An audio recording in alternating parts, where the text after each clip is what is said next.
Hi there, welcome back. Now that we've finished stringing our entire 108 beads, I've strung mine like so.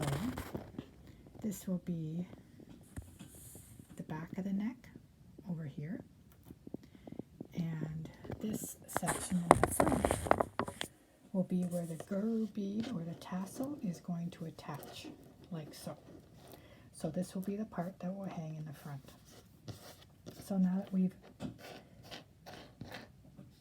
we've threaded all of our beads onto this, we're going to start doing the knots. And this part here is that needle section. So I normally put, let's say about 5 inches, and I'll do my first knot. And this will be the base knot. Just a single regular knot like that. All right. So now you slide your first bead down to that knot, and you're going to do a knot right here. And what you want to do when you're doing this knot is to make sure that when this knot is going next to this bead, that this bead has almost a downward push towards this end, so it keeps everything nice and tight.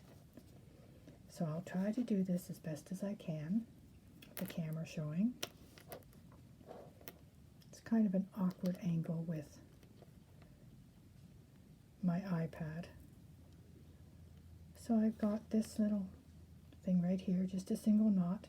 So what I want to do is I want to what's called worry the knot down. So you want to make sure that it's down to the very end. Sometimes it helps to have one of these. So what I'm going to do is I'm going to make sure, hold this down here like this, and bring this knot down here.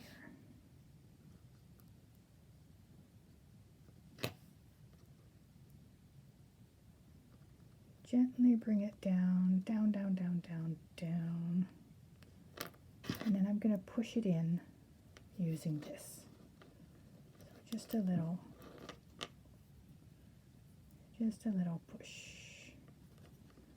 Slide that down, nice and tight. What I'm doing is I'm pushing it downwards in a downward motion towards the bead so that it goes tighter towards, and there's not a lot of wiggle room at all between those two knots.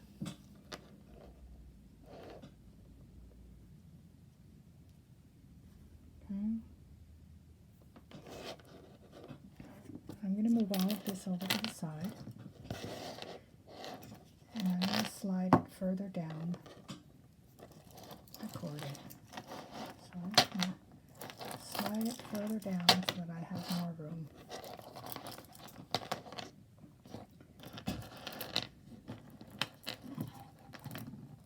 There we go. That's it.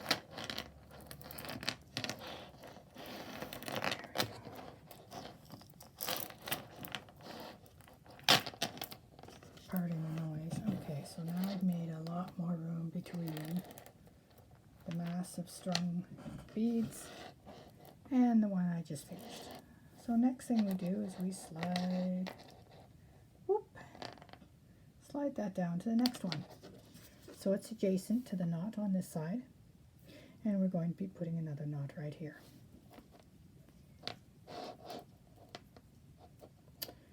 So slide it in and up and through. Okay.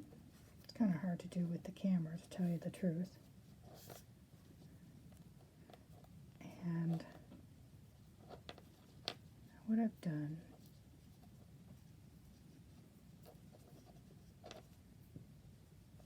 there we go. I'm trying to get this in a way that you can see it.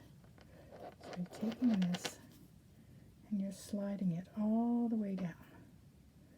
That knot is now, if you can see it, it's right next to the stone. And I'm using my finger as an anchor.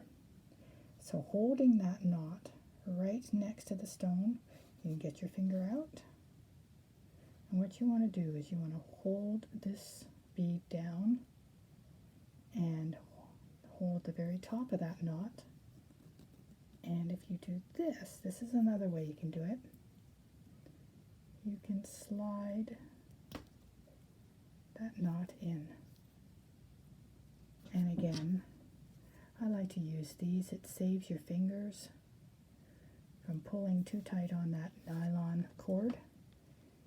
And after a while, you may get some of this stuff going on. So this just kind of helps with that pressure. The next one here, it is a long process, but it is quite meditative and it's quite lovely. I love working on these malas. So here we've got the knot here.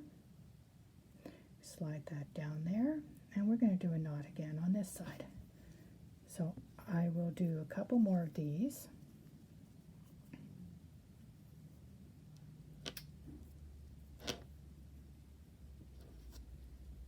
Showing you, and I'm just going to go like this so you can see what I'm doing. Switch fingers so you can see. Sliding it up. That's right next to the bead. Keeping that pressure, keeping it taut. Okay, make sure that it's all nice and tight against that bead. And you can see that knot right there. Hold that there. And then what you want to do is make sure you hold the top of this. Keep it all tight.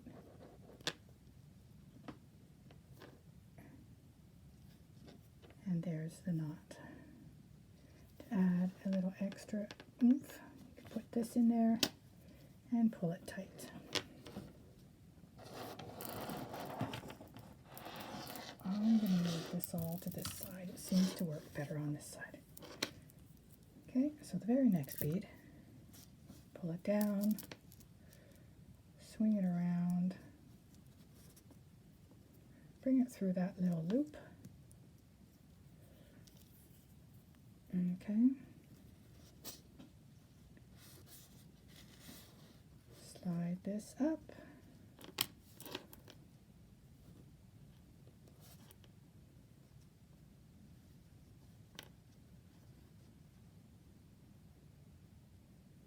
Hold the knot in there.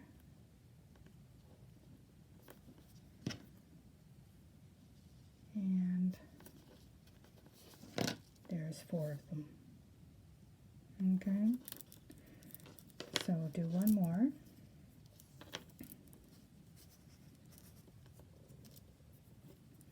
Okay. Switch.